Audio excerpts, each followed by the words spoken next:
Поддржана, но не и прифатена од сите 15 пратеници, министерската шестка предложена од ДУИ останува истата, откако зелено светло дали и неофицијалните кочничари од ограноците на Чаир и Сарај по долга дебата во партијата. Пратеникот Изет Меджити ги признав натрешните судири за изборот на предлог министри внатре во партијата. Нема да ја руши идната влада, ќе гласа за, а остава последниот збор да го има председателот на партијата Али Ахмети. ДУИ е партија со традиција каде што се развиваат дебати внатре во самата партија. Јас ги имам моите забелешки за дел од извршната власт. Дебатиравме долго во партијата, последниот збор го има председателот на партијата. Не сакам јас да придонесувам за рушење на една влада која има поддршката на нашите меѓународни партнери. Во демократијата е вредност да се бориш за своите ставови, но победува мнозинството. Јас ке гласам за новата влада.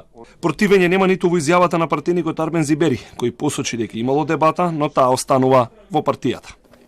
Имавме дебата во партијата во врска со некои предлози на партијата за поделба на ресурсите во новата влада, но тоа е сепак во рамките на партиската демократија. Смирувачкиот тон во изјавите на дел од пратениците доаѓаат откако председателот на Демократската унија за интеграција Али Ахмети пак синоќа за телевизија Клан Македонија потврдил дека нема промени во листата со предлози за министерски места. Овој тим ја ужива поддршката од целата наша парламентарна група. Со ваквата внатрепартиска разврска, мандатарот Заев нема пречки на собранието уште утре да му ја испорача владеачката формација. Според последната одлука на највисоките партиски тела, ДУИ во новата влада ќе управува со Артин Груби во Министерството за политички систем и односи меѓу заедниците и прв вице-премиер Бујар Османи, министер за надворешни работи, Фатмир Бесими, министер за финансии, Насер Нуредини, министер за екологија, Кришник Бектеши, министер за економија и Етон Шакири, министер за информатичко општество и јавна администрација.